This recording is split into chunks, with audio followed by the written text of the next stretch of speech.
What's up guys, welcome to the channel. Thank you for stopping by. Today we're going to be brewing a KVEIK, a yeast strain that was most famously discovered in Norway.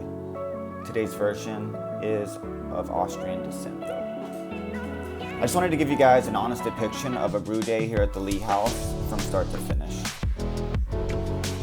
Here you're just watching me gathering all the equipment and ingredients. That includes star sand, the kettle, the controller, hot basket, grain basket, etc.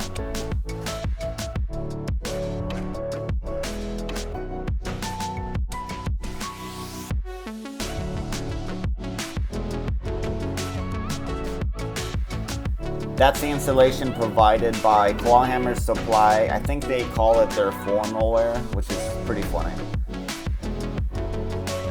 Here I'm just hooking up the heating element and the thermometer to the controller, and now I am filling the kettle up to 8 gallons of purified water. There you can see the heating element, and next to that is the bazooka filter. Here I'm dividing up the grains into another bag. I'm adding 13 pounds of organic 2-row from Northern Brewer Supply. Get on their website if you need any brewing supplies. They're pretty good about getting everything shipped out quickly. Yeah, I'm just double checking the weight, making sure we're even. 13 pounds each. We're gonna go ahead and crush the organic 2-row. Shout out to my friend Lorenzo for selling me the grain mill. You can do a double crush on these grains. I decided to just do one pass this time because I was strapped for time. We're gonna add the grain basket. Of course, everything's been cleaned prior. You're gonna add a little bit of grains at a time and then just kind of stir things up so you don't get any dough balls. The whole point of mashing in is to extract sugar from the grain and also incorporate the flavor profile of the beer from the grains as well, which again is the organic 2-row, 13 pounds of that. You're gonna go ahead and stir, stir, stir, try to break up any dough balls. All right, that's recirculating the wort with the sparge. There was a mash in for 60 minutes there at 152 degrees. I'm just dumping the leftover grains on my composting pile behind my house. We're gonna do a 60-minute boil here. First hop addition, really late into the boil at 30 minutes. Most of the people that drink the beer at the barbershop that I serve it at don't like hoppy, bitter beer, so I just been doing really late hop additions. I think the next one's at like the Flame Out edition, which I think I did 4 to 6 ounces, even amounts of Mosaic and Citra. So probably 3 to 4 ounces of Mosaic each. So you're talking roughly 6-ounce Flame Out addition of hops. That's yeast nutrients that I just added. I think I'll also top in the Warflock tablet. I'm getting everything ready to crash the beer through the recirculating wort chiller.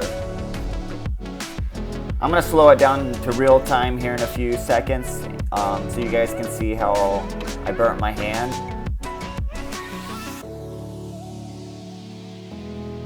Right here I'm rehydrating the yeast, and I used 100 mils of just purified water. Do that 5 minutes prior to pitching. I think it sat there for at least 10 to 15 minutes.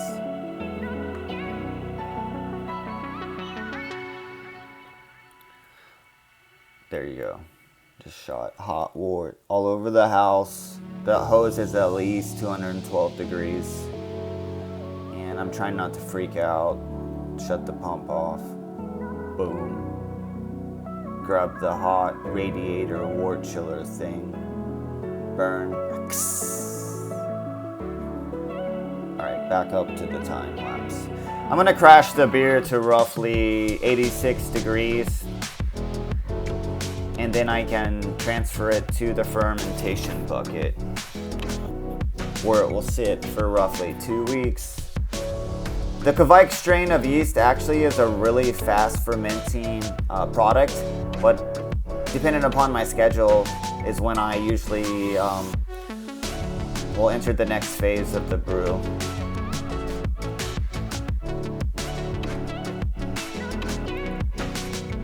I'm just running the beer over the hops in the hop basket to extract more flavor and oils from the Citra and Mosaic hops.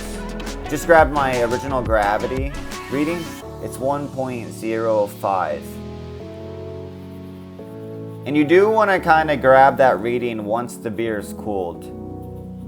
It's going to give you a more accurate reading.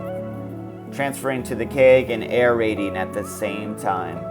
I went ahead and added the yeast right there so I don't forget to do that. Which I've never done it that way. I usually just sprinkle it on top. But this time I filled it about a quarter of the way up and then dumped it in.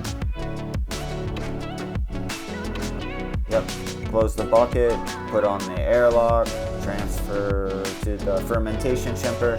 And now we're going to be transferring the beer into the keg after roughly 2 weeks of fermentation.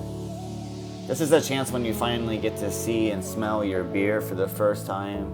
And it always puts a smile on my face to see all the hard work come to fruition.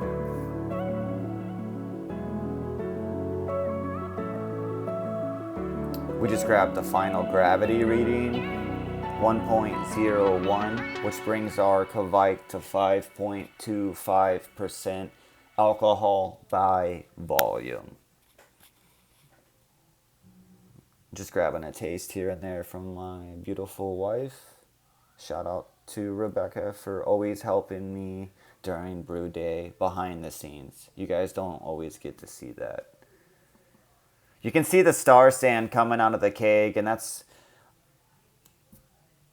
like that just because it's just kind of like clears the mind of anything that could possibly have been dirty that's getting cleaned by the star sand. I usually carbonate my beers at 12 psi for a week. And here I'll leave you guys to have an experience of our first beer tasting live. Not live, but you get the point. Thanks for stopping by, guys.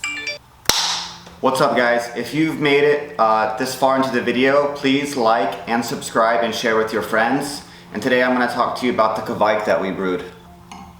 What do you smell? Grapefruit right off the bat. For sure, I smell grapefruit as well. A little bit of tangerine. Yeah, like clementine or tangerine and like lemon peel. A little bit of lemon as well. Yeah. The color is like beautiful too. It's like a soft, like orange.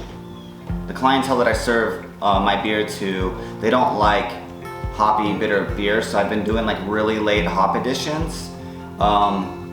So actually the first hop addition was done at 30 minutes, and it was 1 ounce of Mosaic, I believe, and I'll leave all my notes and recipe in the description below, so feel free to use that.